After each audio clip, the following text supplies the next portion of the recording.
Okay. Doing it again.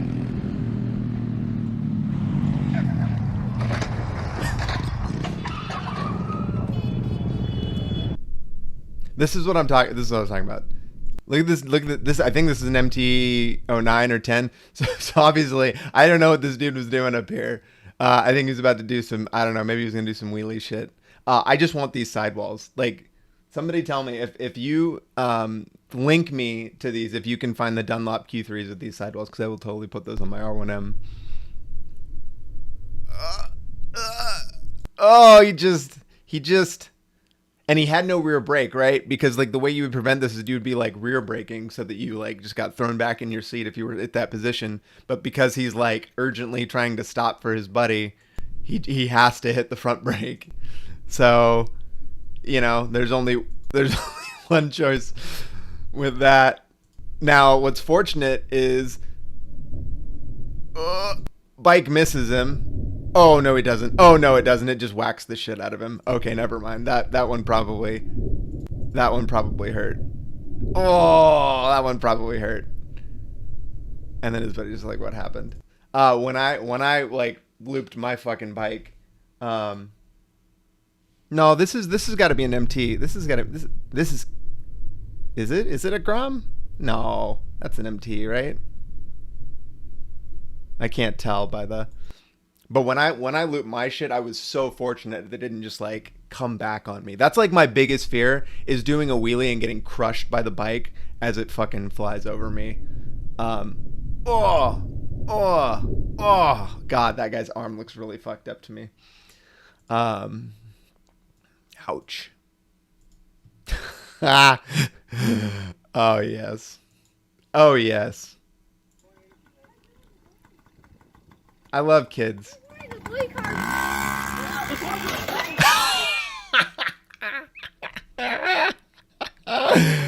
Boy. Do you think this kid had ever been on a bike before? Like, do you think his dad was like just felt like confident because like he had already had like a small bike and now this is like because this doesn't look like the smallest bike you can get. I think he's fine. That's like a pretty normal amount of pain that kids like cause to themselves. Oh God, he just no helmet, no nothing, middle of the morning. Um, we're almost done. What was I? This one's boring. Oh, I think this is my next accident analysis video. We're gonna move on to other stuff. I got other. I guess I should tell you guys what I'm gonna do, but um, tell me that if you think this is worth analyzing. Okay. I'm not sure.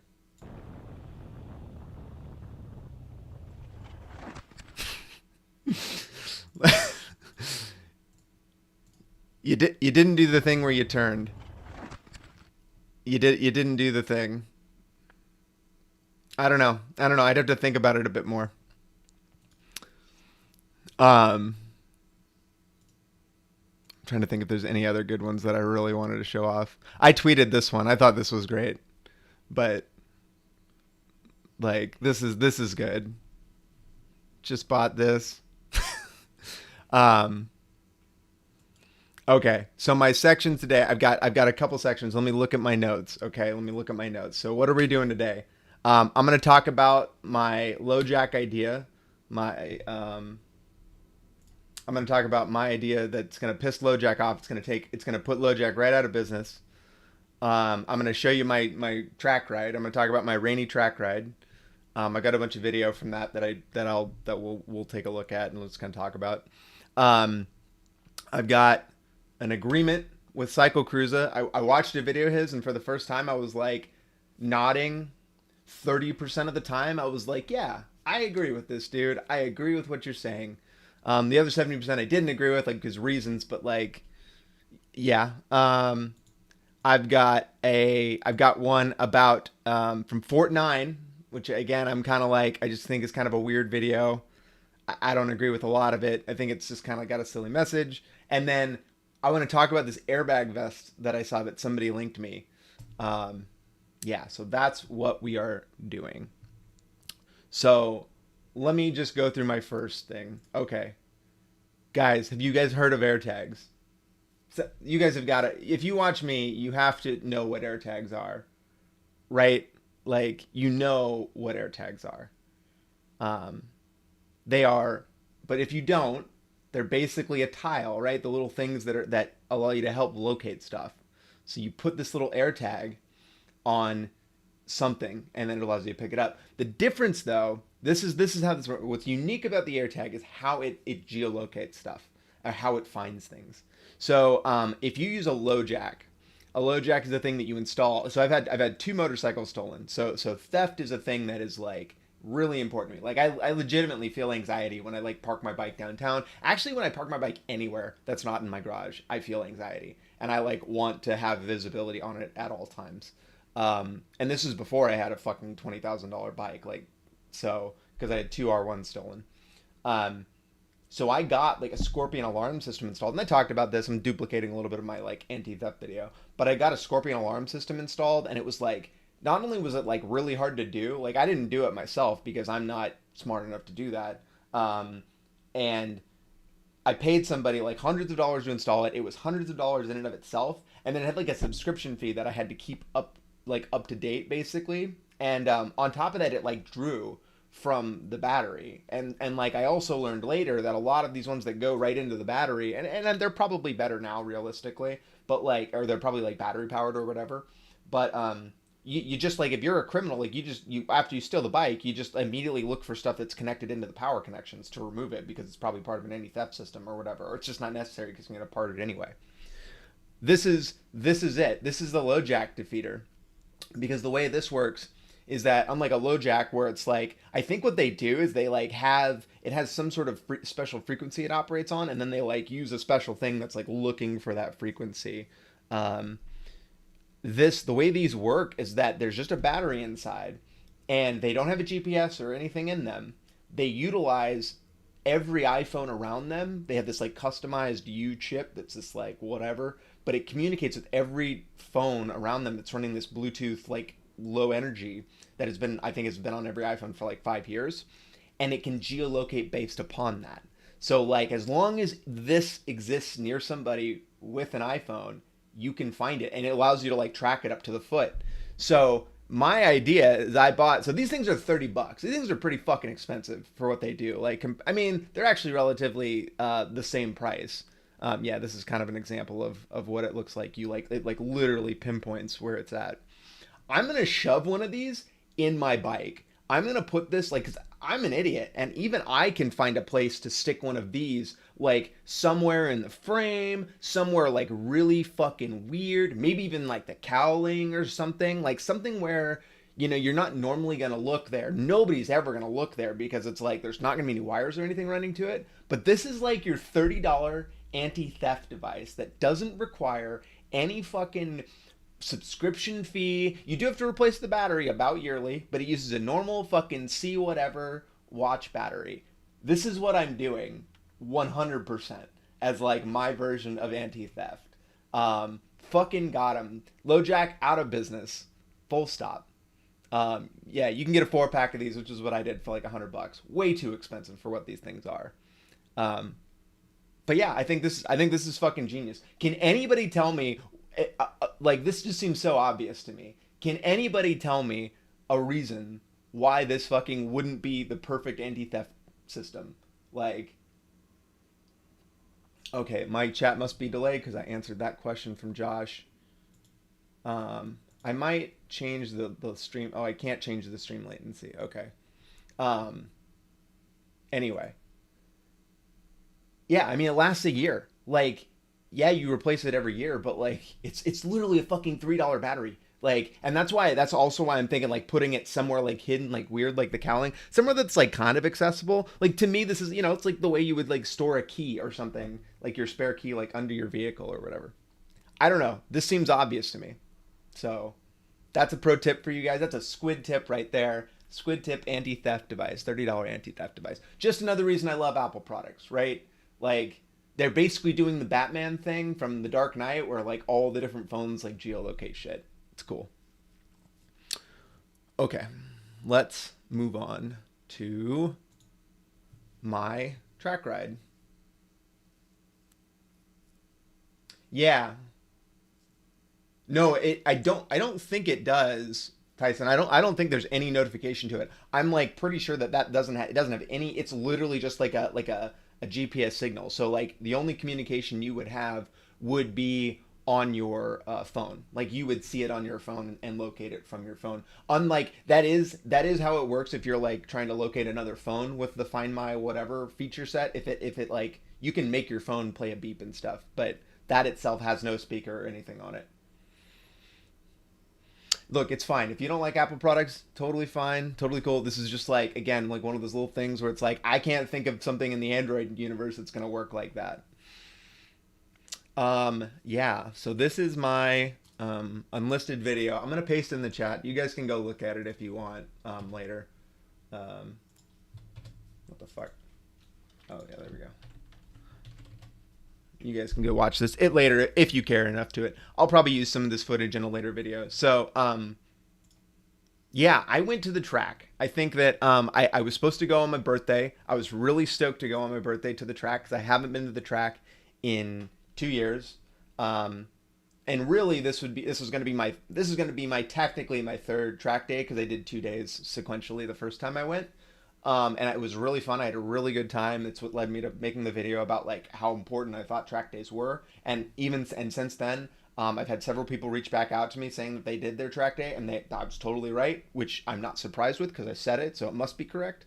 But we looked, and me and my buddy went out again, and it was like we knew that it was probably going to not be good based on what we saw in just the weather report. And it seems like there's probably a bunch of stuff. I haven't done almost any research into it, but there's a bunch of stuff that you can do to like minimize how much rain affects you when you're on the track. And we did none of that, right? Like you can have special rain tires, you can rain-X your fucking visor, you can get shit to cover your fucking leathers that you're in your one piece to keep you dry. You can have a whole like back area with like heating and stuff to like dry your clothes and stuff up. We didn't do any of that. We were not prepared at all because by the time we realized it was gonna fucking rain, because in June it's not supposed to rain. That's just not supposed to happen. You're not supposed to experience this in June. Our fucking summer has been so temperate. It's frustrating. Like it has rained so much. Really strange. Really. I think I've said this a number of times. Like Seattle dries the fuck out in the summer usually, and it has not. But we were like, I mean, we didn't even know maybe they were gonna cancel it, which they would not. They will fucking do it anyway. But yeah, so we were just like, fuck it, we'll go out and we're just gonna roll the dice and hope it works out. And it didn't really. Yeah, didn't really at all. But I learned a lot. I'm glad I did it. There were several people out there that it was their first time. Like what you're seeing here, this is just kind of like. The green people, those are like learners. Those are people that are part of that writing school. Like there were a dozen plus people out there who had never done a track day before, and this was their first track day. So, big props to them. That was awesome. And I was like, God, if they're fucking doing it, I need to do it. Obviously, I'm not new at all to track. I'm not new to like rain riding at all. Like, obviously, I've ridden thousands and thousands and thousands of miles in the rain. I've just never, like, been like, let me see how hard I can fucking go in literally just constant rain. Like, not even, like, obviously, like, I mean, you can hopefully tell from the track. The track is a sheen of fucking water on it. And, there's no real buildup that I was able to locate. But, like, it's not drying up at all. So, like, what was interesting was... a lot of it, you can kind of see that there's like where people rode. So I was kind of trying to follow people's lines that way or like see different lines from that, which is interesting. It's kind of cool to be able to, it's like, it was kind of like driving Ghost in Mario Kart, like a little bit where you can see exactly what the previous person's moves are. It was scary though. Like it was really scary. We stayed out there. I think I did 3 or 4 runs out there. Um, and man, there was just so many times like this. I don't know how fast we're going. We're only going like 60 or whatever. Um, I mean, I remember doing this track from the previous time. Like we were just going so much faster. Um, but So like I was going out there, and as I'm riding around these corners, I mean I am feeling the rear like slip. Any one of these where I'm like even attempting to corner down hard and like continuously go. Um I mean I'm feeling the rear. I don't know if you can tell. I don't know if that's exactly what you see, but like you might like slightly see the bike dip a little bit. Like that's when I'm feeling. And again, like maybe I'm just getting to the edges of the I didn't get enough footage because I fucked up and like didn't recharge my battery because they moved me up a class. So I started in this lower class with the because I signed up for just the basic rider one, like the novice level, because I just didn't want to. I wasn't interested in like being an asshole and like trying to race around people. Like again, I was nervous because it's fucking rain. But then they moved me up to intermediate afterward because people were going so fucking slow, which is fine. It's fine. They had never done it before. A lot of them looked pretty new to riding. But I was like, at some point, I wanted to get into there was less people in the higher level ones. So I just wanted more track time, which is why I moved up. But I started it. So if you remember back from I did a video on like hydroplaning, which was pretty useful here because I kind of tried the two different usually on the track. And again, I'm an idiot, so this is probably not news to any of you, but like I used to run basically at stock tire pressure all the time, 24/7, and which is like 42 in the rear and 36 in the front for my R1. And the place that I got my bike dynoed at that does like manages a race team was like, no, cut that down. Like you should be at like 31-ish is what we recommend because it allows the tire to flex more, and which gives you a higher contact patch on the ground, and it also, with the additional flexing, it heats the tire up more, which makes it grippier, and just kind of like stick to the road better. And in the wet, you don't want that though, because the downside with that is that a flexier, a lower tire pressure, although it kind of, again, it gives you that additional contact patch, which is good. There's kind of a balance there where it can trap water underneath, and then you lose traction actively. So I tried 31, which is what kind of my earlier runs were, and then like it was, again, I was feeling it like kick out for me, and I was like, maybe it's the tire pressure. Maybe I need to increase that back to the higher the stock pressure, because that's what they recommend. I asked the people there, I was like, hey, I'm gonna do this, like what do you think? And they're like, yes, that's what you're supposed to do in the rain, like run stock tire pressure, run it high, so that when it, when you're running through the water, it's the treading and stuff works really well. You're maximizing the amount of pressure in a single focal point to move the liquid out from underneath your bike, so that you're not like hydroplaning or slipping, hopefully minimally. But I didn't notice a huge difference either way, to be completely honest, even after it. Yeah, you can see like this is the chicane, and the chicane is, I mean, people go super slow around the chicane.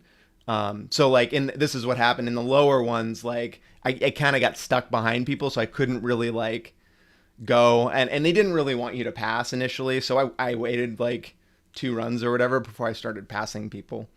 But let me see. Sorry, I'm checking my notes here. What else did I have? Oh, the electronic assists were really, really interesting. I think I mentioned this in my video review of my R1M. Like, oh, by the way, at like 123, it was really interesting to like run and then hit like 120. Like I've never gone that fast on rain, and then like literally like can't accelerate higher because the rear is just spinning and losing traction. Like that was about like 125, 130 was about the max speed I could get to. On that straight, I was hitting 160, 165 in the summertime when it was dry. But the electronic assists, like really, I kind of amped them up for this because it seemed like these are the conditions that those exist for. And it was the bike pushes back, like these traction and slip control systems, like that's what they do. And I know as we're it's I mean my bike's a 2017, and like even now like they're bringing down all those assists like ABS and stuff into the R6s, into like the 600cc bikes, which is good. I think, it's nice, and it doesn't seem to be affecting the like price of the bikes much. Maybe it is, I don't know, I don't pay that much attention to bike prices, but like, so more of you are going to, I know, like when I bought my 2017, like electronic assist and stuff were like, oh yeah, people who have Beamers and stuff, like they have that.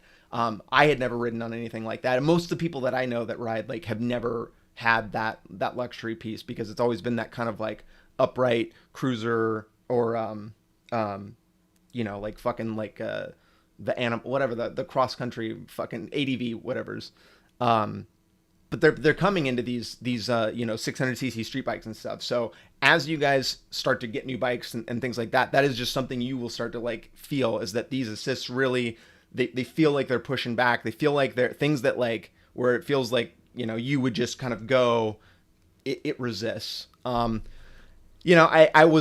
almost turned them off just to be like, what's it feel like? But dude, I was so scared. I was gonna fucking lay my bike down. I was so scared. And again, I just kind of like let my logical processes handle it, and not do the experimentation. But I had a good time overall. I had a good time. I got wet, and it was like pretty miserable. Like I wasn't that cold. Fortunately, it was like 60. But it still wasn't like super fun. I basically was just sitting in my shitty, Toyota 1999 Toyota pickup in between the track runs. This dude was fucking flying. This dude was wearing a garbage bag over his fucking jacket, his leathers, which is like, oh, fucking genius. Like that's probably what I'll do next time if that happens. He was one of like 3 people that were clearly locals, because they like literally rode into the gate before we got there, and they were just wearing fucking trash bags, which is pretty sick. So that's a pro tip right there: trash bags, if you really need to ride in the rain. I was on my Q3s, my Dunlop Q3s. I went and asked the people. I was like, "Hey, I'm feeling my rear skid out. Like, what's going on?" And they're like, "Oh, your tires are bald, or you have bad tires." I'm like, "No, they're not. Like, come look." And they look, and they're like, "Oh, okay. What are those? Like Michelin?" I'm like, "No, those are fucking Dunlop Q3 pluses. Like, those are great tires." But I don't know. Another guy suggested that maybe, one of the other instructors suggested that maybe my I've never adjusted my suspension at all, which is stupid because it's fucking electronic and I can literally do it. Like, you literally just have to push buttons and then it does it. But I don't know how. So I'm probably at some point going to figure that out. And if any of you have like links to that, to how I'm supposed to do that, like tutorials or whatever, I welcome it. But he's suggesting that maybe the way I was that was part of the issue, is like my suspension setup, and it would manage how the bike handled quite a bit, which I believe probably my biggest thing. Yeah, the Q3s are great. Yeah. Anyway, it was a good time. Again, if it's your first time, I probably recommend a dry one, but nothing wrong with doing a wet track day. Okay, next section. The moment I know everybody has been waiting for. The agreement with CycleCruza. Dude, his views are so low nowadays. It's crazy to me that he has 350,000 subscribers and he posts a video and it gets less than 7,000 views. That is fucking nuts. I don't know. It's just, the theory is that, again, he just shows up. It's part of the CycleCruza cycle, right? You go into it and then out. Fuck. I shouldn't. I started by talking shit. I need to. This is, again, full disclosure for production. I'm going to turn these into clips, right? And like put them out as more content. It's part of my new strategy to try to increase growth, is to just put out more shit. And I'm not going to do it the way that I normally do with the research shit, because that fucking takes forever. And yeah, and I'm very I can't decide what I want to do. But okay, I'm not going to talk shit, but that's crazy to me. Okay, ready? We're going to start it. So a lot of people come at me. I get a lot of comments from people saying that I am just very rude to CycleCruza, that I'm like an asshole to him, that I just want to talk shit about him and bag on him constantly. This is to help show you, and again, I know that, like, if you've talked to me about him, like, I have a very nuanced opinion about the guy and what he does and like all of his shit. I don't hate him, and I agree with him sometimes. So I saw a video. This is what I saw something that I was like, yep, like I agree with a lot of this. It's a video about riding alone, which is a thing that I do a lot. I've talked about, like, I don't really like group rides. I don't really enjoy them. There's very few people that I've ridden with where I'm like, yeah, like this is great. I love riding with this person rather than just throwing in my fucking headphones and going on my own. Like that is the minority of people I've met. But yeah, let's just get into it. A lot of you guys always ask me, like, CycleCruza, why do you ride alone out here on the streets, man? Don't you want to ride with people? Isn't it boring riding alone? Guys, I'm going to tell you 5 reasons why you should ride alone. Let's go for a ride. You guys do this, right? Let's go for a ride. Tell me if I should turn it You're down. watching CycleCruzas all on one motorcycle channel. Subscribe today. I want to get this new helmet. This is my best helmet I've ever had. These new gloves I've got. Dude, he has so much shit on his helmet. Jesus Christ, he's got, what the fuck is that? And this fucking entire power adapter setup shit for his go. That's just crazy. Helmet. This is my best helmet I've ever had. These new gloves I've got. Airbag vest, pants, all of my gear. Dude, he must have a sponsorship for this airbag vest, though. He fucking throws this thing out there. Or maybe it just costs a lot. Airbag vest. CycleCruza. He's got it on his literal store. Is this? Oh, it's a okay, so he's Revzilla partnered now. Okay, that's why. All right. He must make a lot of money from that. Anyway, sorry. That's just my distraction. Let's include links in the description and comment section of my video. I love it. Oh, I love the supermoto life, baby. Yeah. Oh, I love it. I might have to turn up faster. I'll tell you guys, there is a beauty to riding alone. Some of you guys out there you say you get bored riding alone. That's because you ain't doing it right, man. First off, you got to get a supermoto. And if you ride with a bunch of guys with supermotos, then you're gonna stand out like a sore thumb and be, you know, a lot of people you're gonna piss some people off out here, and they're gonna end up calling you the cops. But anyway. So what you ride and how you ride is important, and that's my biggest problem is that the way that I ride, like, let's say you get a supermoto, right? Like, we can infer that if you have a supermoto, a lot of people with that, like, want to kind of hooligan around and do, like, funky shit, right? They want to do quick little wheelies. They want to fucking, you know, ride over trails or whatever. And there's a lot of people I've ridden with, like, don't want to do, I mean, I do that shit on my fucking R1. Like, a lot of people don't want to do that. And it's awkward to, like, be the guy that's, like, doing the dumb shit when other people are around you. And, like, I don't know, I, like, get concerned that I'm making them uncomfortable, which I think I often can happen. So that's one of the reasons it's always hard for me to ride with other people. And when people are like, hey, you want to go, like, we should go ride or whatever, I'm kind of like, you're not going to want to ride with me. Like, you're newer. Like, again, it's a lot of newer people.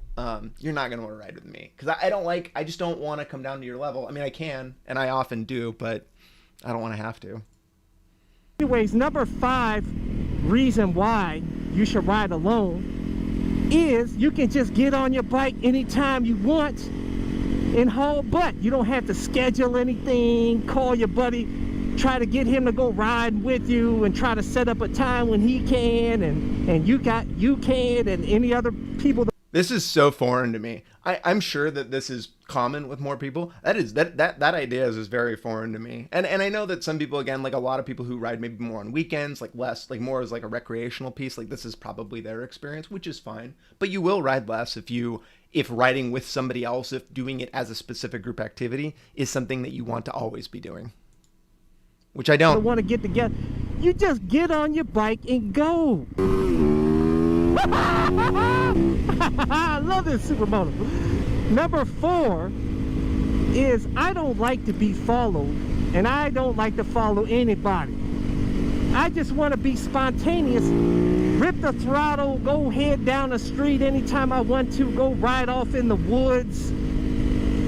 This is another good point. The first bike I ever dropped, like, I was riding with a buddy who's at this like 2001 Triumph, this really beautiful Triumph, and I was kind of doing a group ride with him, and I was newer, and he was very experienced, and he like took a left, and I don't remember if he signaled or not, but we were like side by side, and we were both taking a left, but he accelerated and like cut earlier than I did, and I like went straight and basically like hit his rear. He fortunately didn't fall, but my bike, I lost balance and dropped it. And like those are the types of things that when you're riding with a group, you have to think about. Is like, what's the other? You do it actually looking over your shoulder. What's this guy doing? Like, is he gonna accelerate first? Am I? Like, you kind of figure it out once you ride with people for a while. Like the buddy that I went out to the track with, like he rides more like I do, very much like I do. And we kind of figure it out. Like he's always like looking back for me, and I'm looking for him. And whenever we take do shit, like we're considering where we are. But it takes time for that to come. And until you do that, like you have to spend a lot of like mental energy thinking about that. You're right, Josh, although I know you go out with your brother a lot. Squidding solo is easier because leaving people behind is easier. Not having to like think about like where your buddy's going to show up and if they're going to fucking that's coming up later. Let me hold on to that. Just go have a good time anytime I want to and mess around. Now, I know a lot of you guys are going to say, if you're riding with somebody, they could do that too with you, man. You can have fun with that. But I tell you, that really pisses me off when somebody does that. And then I got to keep up with them. I'm not ready for it. He just takes off. The real reason, right, is that he talks about, I don't like looking around for other people though.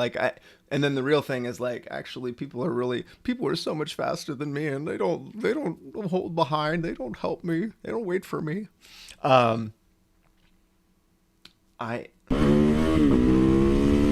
yeah, baby. We got some corn action over here. Yeah.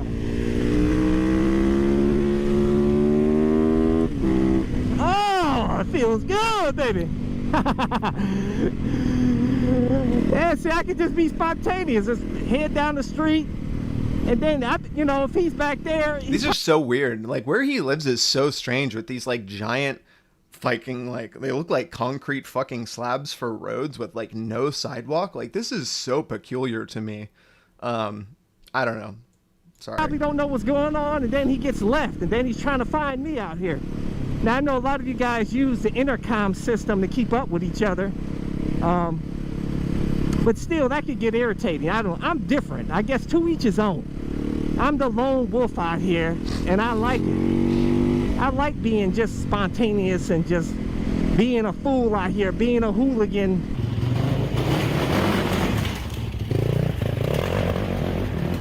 And like I said, if I ride with somebody else that acts like me, I love these like stunts. Maybe a couple other people, then we're a biker gang out here. The way these people see it, and they're calling the cops on us and set us up for a real effed up day. That brings me to number 3, is that why wouldn't you have high-res images of the shit you're trying to shill? Like, why are these 256-bit whatever, you can't make anything out? Like, obviously there's more pixels here. Is he just doesn't think about it, I guess. Sorry, I don't know. Brings me to number 3, is that you'll probably end up riding more aggressive with a rider. You're gonna want to race. Yes. Yes, even though I'm riding pretty aggressive, man. But if I'm with somebody else and we get busted for racing, I'm telling you guys, you could be put in jail, man. They don't play. So this is kind of a misconception that a lot of people had for me too. There are very few traffic infractions that I have seen that actually are arrestable. Like they're literally gonna put you in the back of a car and take you. Now other things that might be on top of that could is like no license, expired license, no registration, unregistered vehicle, no insurance. Like these are potentially things, although they're more likely to just impound your bike and send you home. But that's like, literally going like 80 miles an hour over the speed limit most places is not something that they can literally send you to jail for. Like that's just not actually a thing. It's like a high level infraction, and like you might get a court date and stuff, but to throw you in the back of a fucking car, probably not. Check your local places, but that's just not really a thing. In Washington, that's not a thing. And I gotta take it easy out here because I know there's some cops out here. I have to wait till I get to a development, then I ride in development, then I can act a fool, get in and out, because cops don't usually hang out in developments. They hang out on these main roads. That's a tip for you guys. So he goes and does a bunch of dumb shit inside like neighborhoods instead of on the wide streets with not children and stuff on them. That, I don't know, it's a little peculiar to me. That's not a thing I could do in Seattle, but maybe where he lives, you know, there's nobody on those cul-de-sac roads and stuff. So I exit stage left over here so I can go act the fool and I don't know cops around. Yeah, baby. Shouldn't his wheelies be like this at this point? Like he's got a supermoto, right? Like, isn't this like, I don't ride wheelies very well on my R1, but I'm like way higher than that. Like, yeah, exactly. Like, find out where the cops don't go where all the kids are playing because, you know, people don't speed and stuff in there and do dumb shit. So that's where I go and do it because the cops aren't there. Pro tip. But yeah, that brings me to number 2, is that you'll be less likely to be pulled over by the cops. They love pulling over multiple bikers. What? First off, there should never be a circumstance where one cop can pull over multiple bikes. Now, I will tell you, one of my most shameful motorcycle experiences was I was doing dumb shit with a buddy on the highway. And a cop goes to pull us over for speeding, basically. And my buddy was in front of me. So I was like, I'm going to take the dive. I'm going to take the L on this one. I'm going to fall on this grenade. So I pulled over to the side and like to be pulled over. And my fucking buddy pulls over in front of me as well. Like, just go. What are you doing? Like, it was so embarrassing to have me and him on the side of the road with this cop talking to us because I like screamed at him afterward. I was like, dude, if you're going to fucking stop, then tell me that, because we don't both have to stop here. Like, one of us can, you know, but if there's like 10 of you, like, I don't know how a single cop pulls 10 people over. I just don't know how that happens. If there's 3, I don't know how you all get pulled over. Communicate about that before. That's my pro tip. Communicate your intents with your buddies that you're riding buddies. Just say, hey, if anything happens, who's the designated? Who doesn't? Who's totally happy to, when a cop comes up behind him, just pull right over? It's you, Brian? Okay, Brian, you're the designated guy. You're gonna stop. The rest of you do whatever you want. Just Brian's definitely gonna stop. Like, that's the arrangement I would suggest making.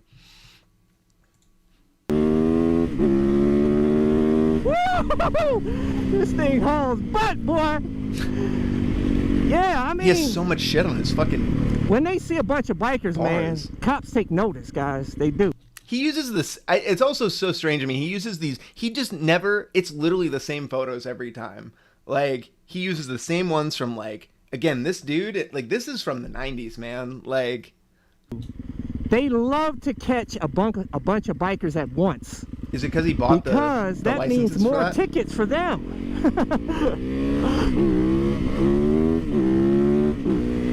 And so that they will really clean up, you know, by pulling over a bunch of bikers, man.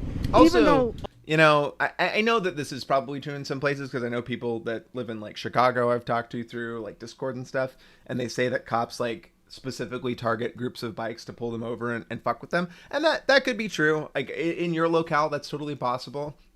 In a place like Seattle, that seems insane to me.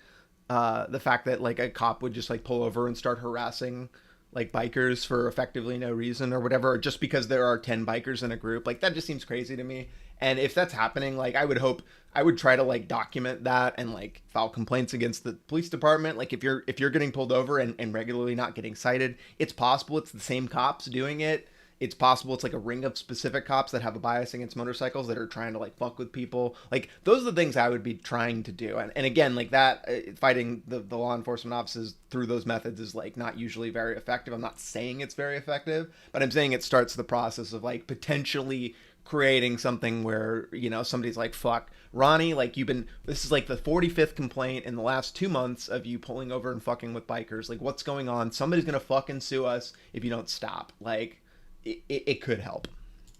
Oftentimes, some of the bikers will haul butt and take off and outrun the cops. You can't catch me, copper!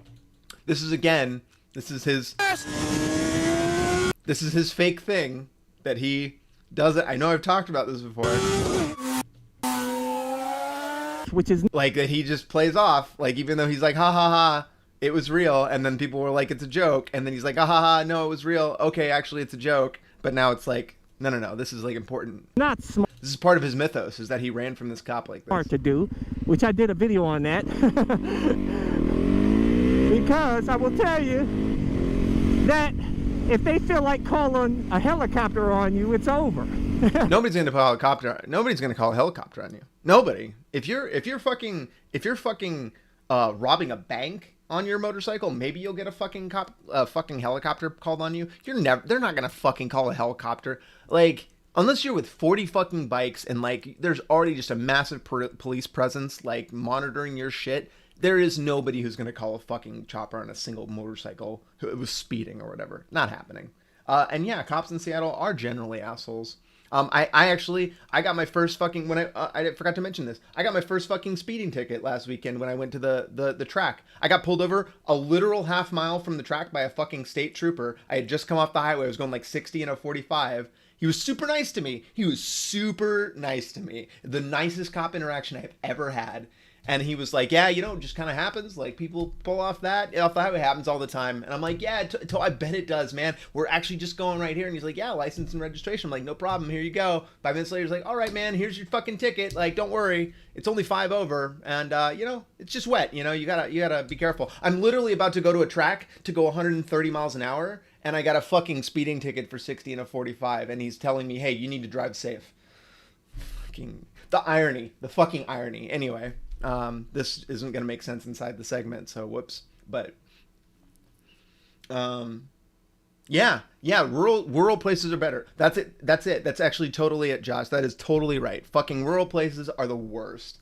And then again, the state trooper, I was out in the middle of bumfuck fucking nowhere, so go figure. They gotta you can run, but you can't hide, baby. They're gonna get you, and if they get you, you're going to jail.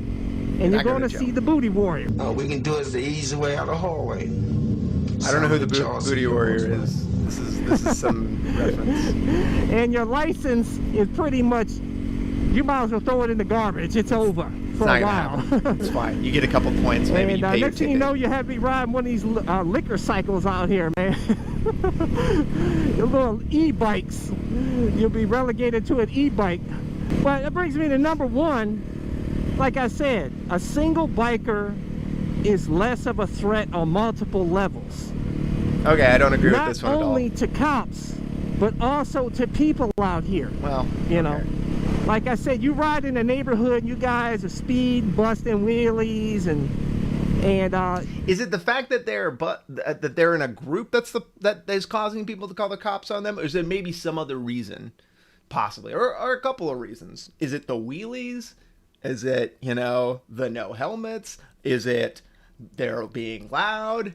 Is it that they're black and people are just kind of scared of a bunch of black people together? Like, I don't know. There's a bunch of reasons. But I don't think it's just the fact that you've, like, got more than one motorcyclist there that's going to cause people to call the cops on you. And if they do, fuck them. Somebody's going to call the cops on you, man. This is not a good reason. Like, people calling the cops on you for things that are legal is not a good reason, in my opinion. And that's a super, like, white privileged guy opinion, like, to have, of course, but like, holy shit, man.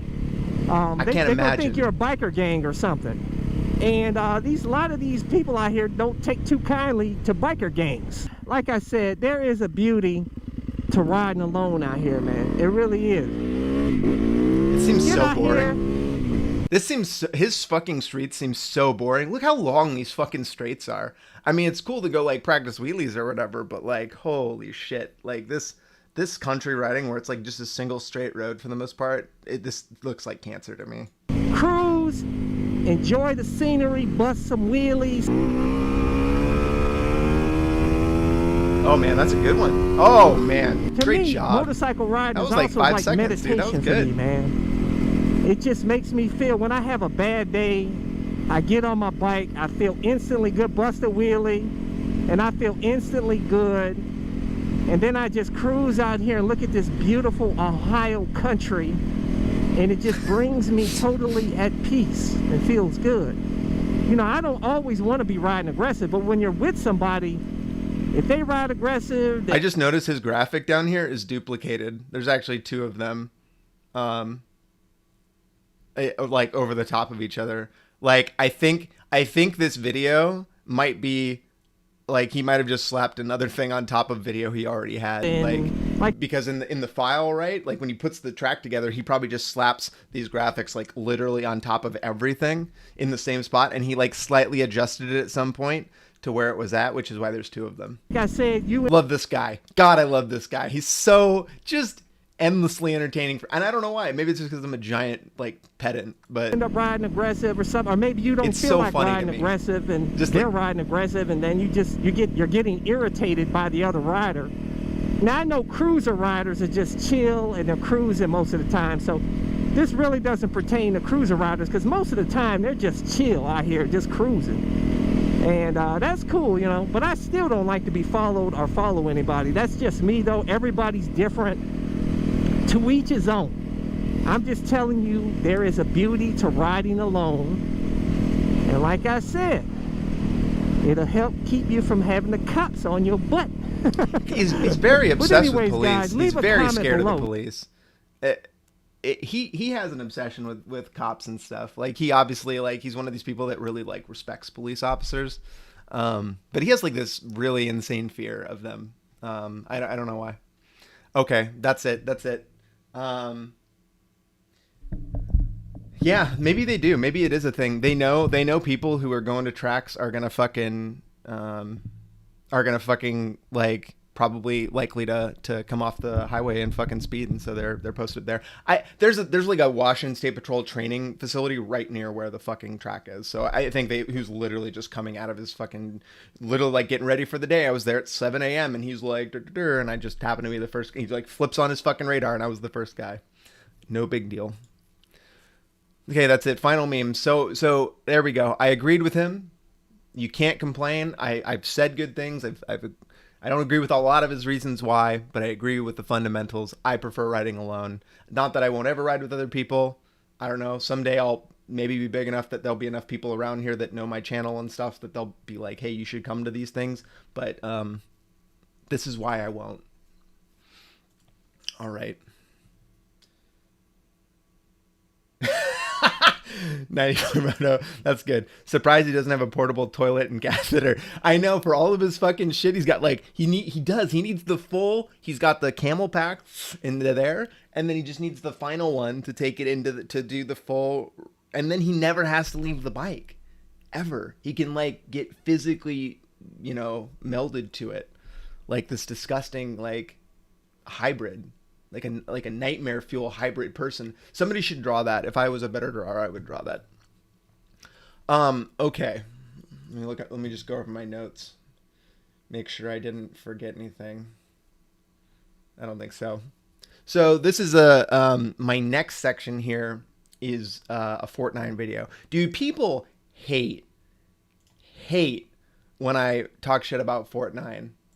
I they're good. Like, I get it, kind of. Like, people are just really, really sensitive about these guys. I said something about Ryan having, like, a big chin last time, and people were like, that's, like, you shouldn't fucking complain about his look. I didn't say he was ugly. I made a observation about what he looks like. I did not say whether it was bad or good. In fact, I think I even said that I thought he was a good-looking kid. Like, I don't know. People are just very, very ready to be offended by any type of critique. So this video is called The Wrong Reasons to Ride a Motorcycle. And there are lots of wrong reasons, don't get me wrong. But I want to, the ones that they came up with, I was kind of like, I don't know. They seemed a little off to me, but we'll see. I can't afford a car. I can't afford the garage to park it, but for $500, I'll get a motorcycle in my apartment. Hold up. So I just want you to know, part of the reason I think this triggered me was because I did exactly this. For years, I only had a motorcycle. I was in a fucking apartment complex, and part of a reason that I did it for a variety of the reasons that they described here. Yeah. Bikes are built to go fast, not to last. You want a cheap old Toyota, that'll work. But a motorcycle with 6 figures on the clock will be absolutely shot. Can anybody explain this to me? Am I stupid? I've had multiple bikes that went into like the 50,000 almost, like 40 to 50,000 fucking odos. And again, I've never had 100,000, so maybe he's got a point there. But do bikes just literally fall apart? Like just full stop over time? Like does the frame come apart? Does the frame start to like break down like with metal due to vibrations or something? Like every Japanese bike, maybe this is like an American bike thing if you have like a Harley Davidson or an Indian or something, but like every bike that I've ever, I mean, the Japanese bikes are very well manufactured. Again, like it's hard to just get, hundreds of thousands of miles on a bike for the most people because it's not something they're doing constantly. But yeah, like this just seemed like factually wrong to me. Is this true? I don't know. It seemed weird to even like start with like the concept like, well, bikes don't really last a long time. Very few people I know have even had more than 20 or 30,000 miles on their motorcycle. So like it seems weird to me that you're like starting at like this $100,000 number. Everybody Affordable insurance is also just not. Insurance is cheaper on bikes than on cars. It just is. Like I can get fucking full coverage motorcycle insurance for less than $100 a month. My F-150 is like $250 or whatever. Again, very strange. Like I don't understand why he's like, this is like, maybe it's a Canada thing. Maybe in Canada, like motorcycles are like very high price for insurance. I didn't have insurance for a really long time. I still don't have insurance on my bike, but now that it's not legal, I don't admit that publicly. But yeah, it wasn't a requirement in Washington State for a long time to have insurance on a motorcycle. So I was pulled over multiple times. I did carry it when I lived on the Washington Portland border because I was traveling so much into Oregon and they required insurance. But as soon as I moved to Seattle and like wasn't traveling across Oregon borders, I just dropped fucking insurance because it wasn't required. So again, another way you could save costs that some people aren't comfortable with, but you can in some places. But it's definitely cheaper. Did you budget another $500 for kit? And will that cheap shit see you through 150 days of rain? I can handle the pain. Again, like you don't have to have the same equipment. Like rain gear doesn't need to be expensive. Like I use just shells. I use like plastic shells for a long time that were like $30 shells off of fucking Amazon that were just big enough to cover your shit. And it's fine. So, and again, also 150 days of rain is like Seattle. A lot of people who ride a bike, who are like, I'm going to ride a bike only. They live in fucking California and Florida and places where and fucking Phoenix and like all these places where it's not like, not everywhere is 150 days of rain. So it seems, again, like he's choosing a really bad example or a very niche example to complain about to try to like say, oh yeah, don't do this. Then let's twist the knife. Are you prepared to port nothing larger than a saddlebag for the rest of your life? Most first world softies inevitably say, ooh, I'll need a car too. Okay, not wrong. First off, you can, a saddlebag is one way to transport stuff. You can have a backpack, you can have a tank bag, you can not need this to transfer stuff at all by when I was riding my motorcycle, when I didn't have a car, I basically, that was like when I got into using Amazon and getting everything fucking delivered. I was getting dog food delivered. I was getting cat fucking litter delivered. Like all the heavy shit that was like really problematic to bring back and forth on my bike, or things that I like needed on a regular basis. I just like set up subscriptions and got shit delivered to me, so I didn't even have to go get it.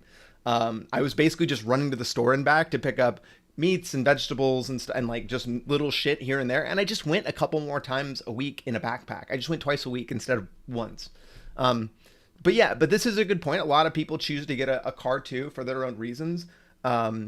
Because they want to store and move stuff. I personally really like having like my small pickup and my bike. Like those are the two vehicles that I own. I have that F-150 that I'm gonna fucking sell at some point. But those are the two vehicles, and like they're optimum for two different things. You know, I've got the truck when I'm gonna put shit in the back or when I need to haul, and I've got the bike for every other time other than that. But you can also rent a car. You can rent a U-Haul. You can rent a U-Haul truck when you need it. You can borrow a car when you need it. Like you don't need to need a car. Like it's an exception. Anyway, I just don't like how they frame it as like, well, you're definitely gonna have to have a car. Like they're trying to stack stuff up to try to make it seem really obvious, their conclusion. So that's all. And that is why motorcycles are added luxuries in the North American market.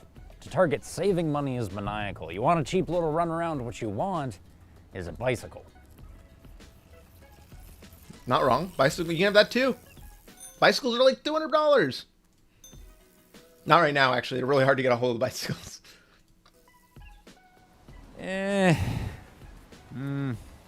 Motorcycles are a comfier way to cut carbon dioxide emission.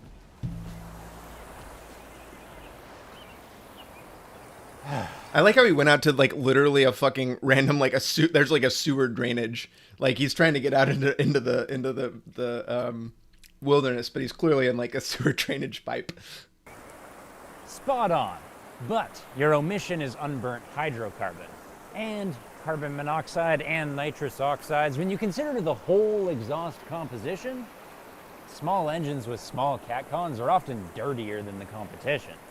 So he's actually not wrong here. This was something that this video taught me. So thank you, Ryan. He taught me. But I had to figure out how catalytic converters work. But basically, like, if you don't know, because I didn't know, they're like a honeycomb inside of it, right? And there's like different like palladium and platinum and like all these different minerals and stuff inside of here. And as your exhaust comes through, there's due to the heat, there's like a chemical reaction that happens inside of them with the goal to try to minimize output to just being water and CO2. And because motorcycles are smaller, their cats are smaller. And so I guess the catalytic converters just don't work quite as well as car ones that are physically larger. And that's, so he's got a point there. And then a lot of people, of course, what's the first thing you do when you get a bike, guys?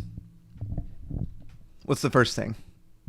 You get rid of the fucking cat, right? Because you want more horsepower, or you want to reduce weight or whatever, right? Like that's like the first thing we all do, right? We get the slip on or whatever. Okay, so we're getting rid of that piece, which is making them more, obviously less emissions or not as good emissions. And like that was a terrible way to phrase that. Anyway, you know what I mean.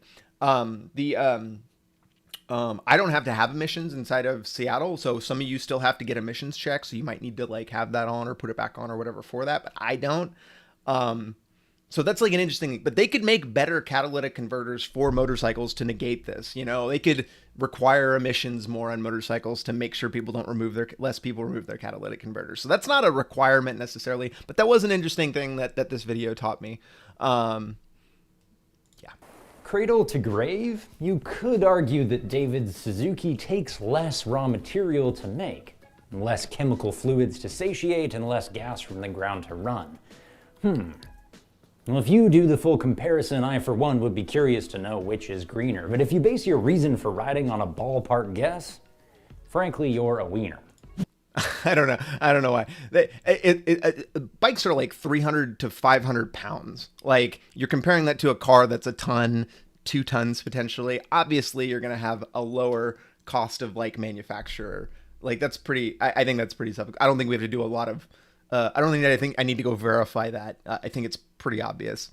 My R1M is now getting like sub 20 miles a gallon based on how I ride it, which is very poorly and pretty much entirely in Seattle city traffic. So again, I don't like to use my experience because other bikes are better than mine, getting 40, 50 miles to the gallon. But I think it's silly to kind of come out like so hard here and to say that like, well, if you're getting it for the wrong reason to get a motorcycle is for to be greener, because that's not it. And again, some motorcycles are electric. He's not even specifying like that motorcycles can't be electric.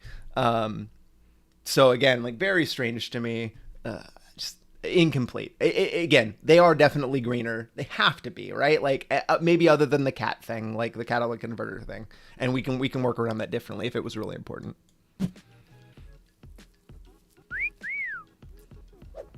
Chicks dig bikes. Then one wonders why motorcycling nets me 97 dudes out of 100. Okay. Imagine getting daily reports about your single gender appeal from Google. Okay, I'm going to get into some problems with this, okay, with data analysis. This is again going to come off very pedantic. But that's what mine looks like too. Actually, mine looks worse. Mine's 99%. But I don't put much into that, first off, because again, now our don't buy a motorcycle to attract chicks is the connection he's trying to make with this argument. I think there's a lot of bias in how this is created. Like, I don't know how many, maybe women are just less likely to create a Google account. They're less likely to subscribe to people, and so they don't need to have a Google account to like come on these videos.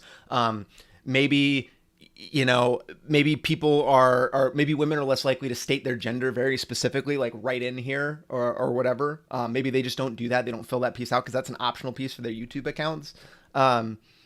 And again, also for your viewers, like the type of motorcycle content you're making. Maybe women don't like to watch dudes. Maybe the reason that like mine is like 99% and Ryan's is 97%, maybe women like to watch other women. Like maybe that's part of it. Maybe it's the way that the content is produced. There's just a bunch of ways, rather than extrapolating this and saying, hey, 97 out of every motorcycle riders are, out of every 100 are dudes. So, chicks aren't going to be into this.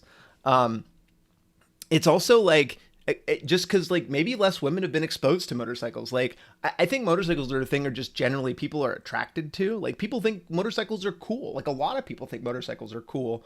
But I think men are like one of the few, like men are like encouraged to do dangerous, dumb shit and break stuff. Like it's more socially acceptable generally. So you're just more likely to have men like, go out and actually get their license or have their family like encourage it potentially. And maybe less women are. I mean, again, like this, I feel like is terrible because if we're talking statistics, like, or again, even this, like, just because it's all dudes, there's gay dudes too. Maybe dudes are trying to like find other dudes. Maybe that's maybe this is the exact thing statistically you want to do, right? You want to get a motorcycle to attract dudes. Ryan's making some assumptions here, which I think, again, like, I don't know, just me. For real, the analytics are brutal. So if you're waiting on a harem of honeys to beg for a ride on the wild side, Jacks, tell yourself to stop believing what you see on TV. It's more likely you'll be pinned down by a 60-year-old guy who wants to whisper sweet lies about some bike he was deprived of 30 years ago, before the kids arrived, Okay, that's not wrong. Oh, son, I used to have one of those Triumphs in the 80s. This is totally factual. Shit. No time to rhyme. Just don't buy a motorcycle to save money or the planet or to attract women. Nah, he's still coming. We gotta go. Cut. Okay, that is true. You will get a lot of older men talking about their glory days. It's totally true. But again, so just to reiterate, to save money, a motorcycle can absolutely be a money-saving piece. A video that I will eventually do is like how to just live on a motorcycle and how to like budget specifically, and to like live a life of just a motorcycle in order to reduce costs. And it definitely can. Like regardless of whatever he's saying about you don't need a car, you don't need expensive insurance. Like these are things you can choose to cut and you may not want to, which may raise your price, but like you could use just a motorcycle and save costs. The other piece about his, stuff not being as green, motorcycles being as green or as economical. Again, I think there's kind of like there's change. You can choose to not remove your catalytic converter, and you can get better output emissions. You can get a motorcycle that's like one of these fucking Vespas or electric that has reduced emissions, that's smaller, that outputs, that consumes less of fucking raw materials and shit to create. Like that is just factually true. So that is, I think that, I mean, again, like if that's one of your reasons, I don't know if that would, I don't think that's many people's primary reason for getting one. And I think motorcycles are a thing that a lot of people are attracted to. I think that, like, I don't know, there's like parts of human nature, I think, that are attracted to danger and risk. Like it's exciting. And I think that motorcycles are exciting for a lot of different people, whether or not it's women. I don't know. Maybe women are less interested in that, but I don't think so, man. Like, again, maybe I'm super, like, I have this like totally different availability bias based on like the type of content I make and like the fact that I don't, lean into like homophobic things, or I don't like specifically, like, I don't know, maybe I'm just like different from other motorcycle content creators, but like, it seems like to me like the motorcycle community is filled with lots of different people. It is not just this, this white old dude that like we kind of all put into our heads. Like I think it's a really diverse community based around things like risk tolerance. Sorry, I'm gonna go full screen there. Based on things like risk tolerance, based on things like like thrill-seeking behavior, based on things like independence and freedom and like the feeling of being outside and like the challenge of like competition. Like I think that those are the things that connect people, and that isn't a dude or a chick thing. That's like a just kind of how you were raised and like what maybe your natural like proclivities and tendencies are. So I don't know. That's just me. What are the comments? What kind of comments we got here? What do you guys think? Tell me what you guys think. Oh, what's up? One more shift. Or the possibility that women aren't interested in watching motorcycle content, but are interested in men on motorcycles. Yeah, maybe. Maybe too. Maybe exactly. That's a great example. Like maybe they just don't want. Maybe less women ride than just like want to be around people that do that thing. My wife got her motorcycle license and just has never like bought a bike. But she was like interested enough in motorcycles to go get her license. Like it was something she wanted to do, but she doesn't ride. She's never like ridden solo outside of that condition set. Yeah, I mean, like maybe it's just me. I think using YouTube to draw broad analytics about the overall motorcycle community is just not very smart. I just don't think that's a good way. Okay, you guys ready for the doomer? This is the doomer segment. Okay, I'm fair warning you. Somebody sent this to me and I was like, are you fucking kidding me? Like this was very doomer to me. Yeah. I was pretty depressed. This dystopian biker airbag crash vest only saves your ass if your subscription is paid. Oh, it's updated. Okay, so this is a month ago. Maybe it's been changed. Maybe they made a change, but we'll see. These airbag vests are getting really popular. Obviously, like CycleCruza, I think is really one of the people like driving mainstream, desire for people to utilize these things. And there's no question that they're a good safety product. Like they are an effective. Oh shit, my fucking camera's off. They are clearly an effective safety product.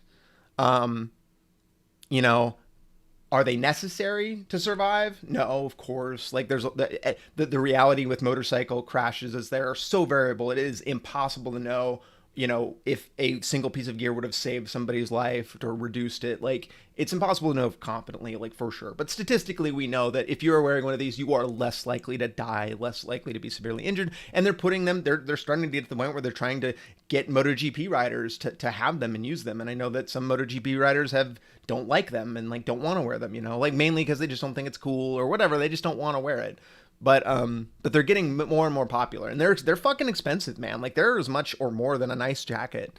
So this was crazy to me when I read this. Motorcycling Motorcycling isn't exactly the safest way to spend your time, but modern technology has managed to make it far safer than ever before, with advancements like clothing with integrated airbags helping to make crashes much more survivable.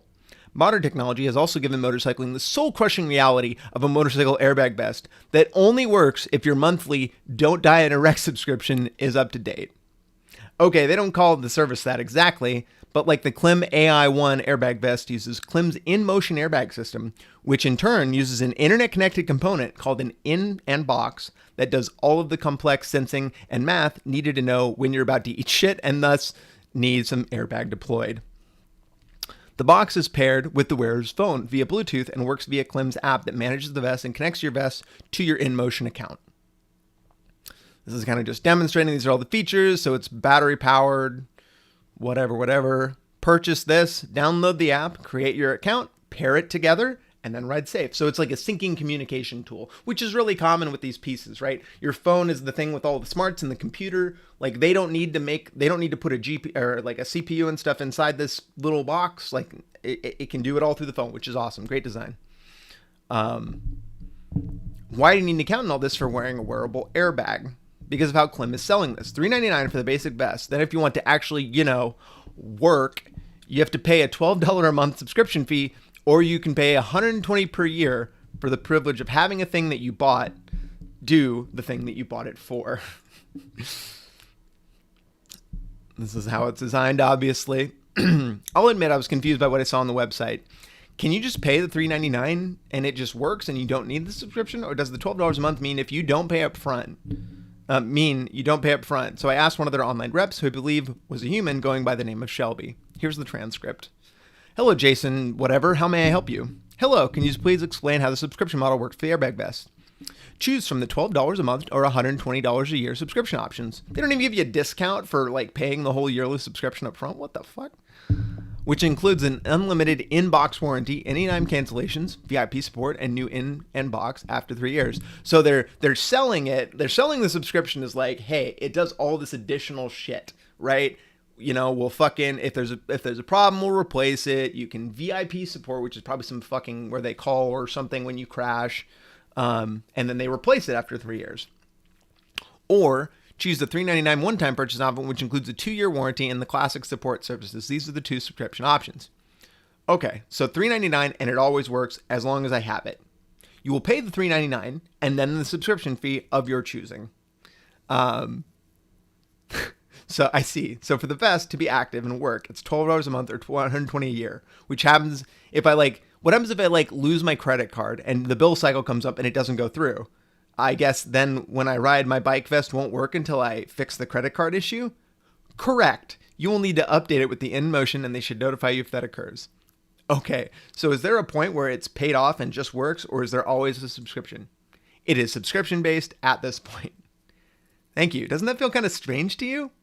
You're welcome. Can I help you with anything else? The subscription is easy to set up and activate as well. So I see, after paying $400 for a vest, you can unlock it by either paying another $399 or you can do the $12 a month thing. Either way, you have to pay more to make it actually work. This monthly subscription model leaves me feeling so very conflicted. On one hand, it's a way to get an important piece of safety equipment for less money up front, which is good. There's certainly cheaper airbag vests, but there's more expensive ones too. But the idea that important pieces of safety equipment might not work because you lost your credit card and had to cancel it, or had a one-time financial demand that pushed you to the overdraft, or card expires, or any number of reasons, it is a hard reality. If you're not paid up, the vest won't work, period. I get that, but if you don't buy a helmet, you don't get, anyway, the rest of this is just, okay, let's see. Let's see what the update is. Because this is obviously pretty fucking terrible, right? Like you buy a safety product and then a safety product that has some sort of built-in termination mechanism where it can just not function. Like imagine buying a BMW. Actually, I guess this is kind of how Teslas work, right? Because they just put the same battery into all the different devices. But if you want to unlock the additional juice, you have to like pay an extra like $5,000 or something. I think that's basically how Tesla, like one of the features that Tesla has works like that. But imagine doing that with a safety product, like your fucking airbags. Holy shit.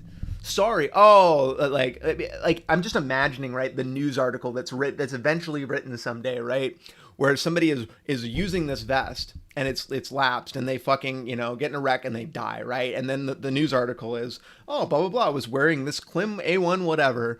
It didn't deploy though because he didn't have a fucking thing. You know, this was apparently known. And I just imagine that. That's like a Boeing, like planes falling out of the sky because you didn't design it correctly. That's like a Boeing level fuck up right there. Of like just complete like negligence to do the correct thing. Okay, let's see what they say. Klim reached out to correct what I was told by their customer service rep. It's not as bad as it seems. So this was not here last time. So I looked at this like a month ago. Figures. I'm reaching out on behalf of the InMotion executive team to ask that if we can correct what we feel are two misrepresentations of our subscription offering and to provide you with information about why we chose the model. First, keep in mind we do offer consumers the option of buying the vest for outright for $800 with no subscription, which is in line with the cost of other legacy vests on the market. However, our market research showed that many customers don't have the ability to make an $800 purchase and forgo the protection of an airbag vest out of more monetary concerns. We listened to them and crafted one of its...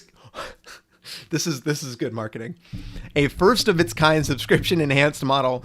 This is great. This is like on disc DLC, like DLC that's literally on the disc of your fucking game because they finished it before. We listened to you. You know, we're just gonna allow you to unlock that. Enhanced model to reduce the upfront entry point of the airbag vest by 50%, so more people could afford to protect themselves with the only SRA 5 cert, blah, blah, blah, blah, blah. Lowering the barrier to entry has been instrumental in getting more riders protected on the road. We'd like to point out that under no circumstances is our system disabled or rider cut off if they are mid-flight on a ride as suggested. We provide a 30-day grace period. 30-day grace period from the time a payment is missed and also provide proactive outreach to our customers to let them know that their payment details need to be updated. With ample notification and grace period we provide along with visual indicators via the LEDs during the startup sequence. We designed our platform to do no harm and keep riders safe under all circumstances. That this is unclear to me. So first off, the obvious question here is that you can do like a financing thing where you like break up the cost or whatever, like 3 easy payments of $250 whatever, right? Like doing a optional subscription is not the way this was needed. And this whole like first of its kind bullshit, there's a reason it's the first of its kind. It's because it's a dumb fucking idea. It's fucking stupid and you shouldn't do it. If other people aren't doing it, if big fucking manufacturers of this shit aren't doing it, you shouldn't either. Like,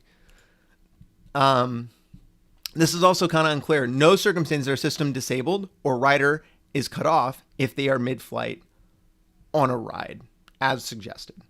So are they saying that without the subscription, it still works? And like, why don't you just let it? But they're also like very focused on this 30-day grace period and notification. And apparently it lights the fuck up and tells you if it's not going to work. This is still unclear to me. I wouldn't trust this product personally. I just wouldn't. I honestly, the fact that they can disable it inside of the system in and of itself, would be enough for me to not do it because I would be concerned that would malfunction. Like I would buy the $800 model and it would somehow flip the fuck off. That would be my concern. And this would not make me feel confident about any of that. The Revzilla guys Maximilian Fisher. The Revzilla guys talked about this, and I think they had the best solution, which was to let it deploy anyway and charge you or your insurance after the fact. Yeah. I mean, you can come up with a million fucking ways to slice and dice that. Like, you could have a thing where it's like $400, and then if it deploys, like you'll pay us this much. But again, this all just seems like a really fucking weird way. I get the idea of like bringing a premium product price down. I get that. This isn't the way to do it though. Again, like, I don't know. I'm still like, I have no intent to buy any of these ever. Of course, I'm not going to crash. I don't wear full gear most of the time anyway. So I guess it's I'm not really the target customer. There's nothing wrong with bringing the price down for safety products, but that's maybe where it's like you partner with insurance companies where insurance companies will, give you money for buying gear or something, right? As part of, I don't know, or amortizing the cost of it. This subscription model is not the way to do it. That's all I'm saying, is that this method, there are many smarter ways to do this. Building in some sort of ability to terminate the product's ability to deploy is not the right call. I don't think, in my opinion. I'll buy an airbag jacket when they make a mesh one in a large tall that isn't $1,000. Good luck.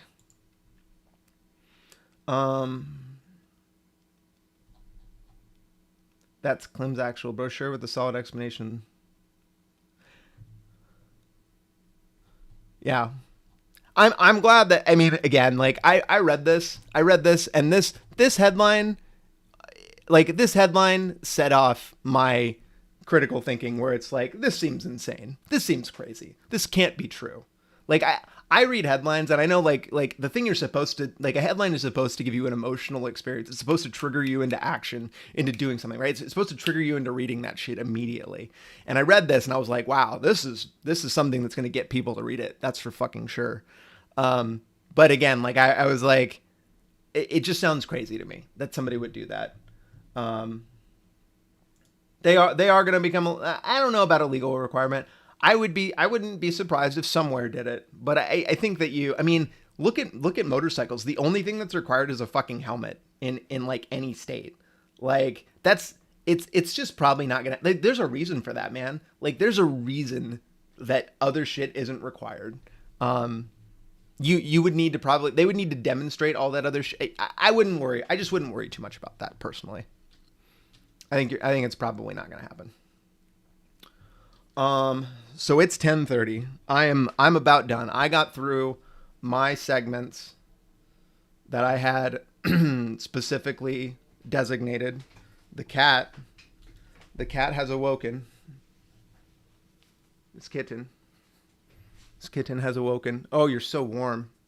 She's getting, I have to be careful. See these dark spots? These are like she's getting like sunburned. She loves the sun. So she is in the other room and she like sits there and just like gets fucking roasted on the fucking side of the window. And she just loves it. And I have to try to not let her do that. I've been closing the fucking curtains and shit. Can you get sunburned through just normal glass, like in your house? I thought that you couldn't get sunburned from normal glass. Am I wrong about that?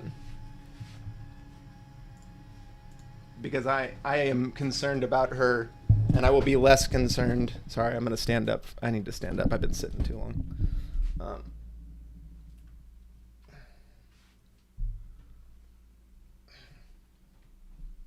Okay, there we go. I've been sitting too long. Jesus. Josh, how do you prevent your cat from getting burned?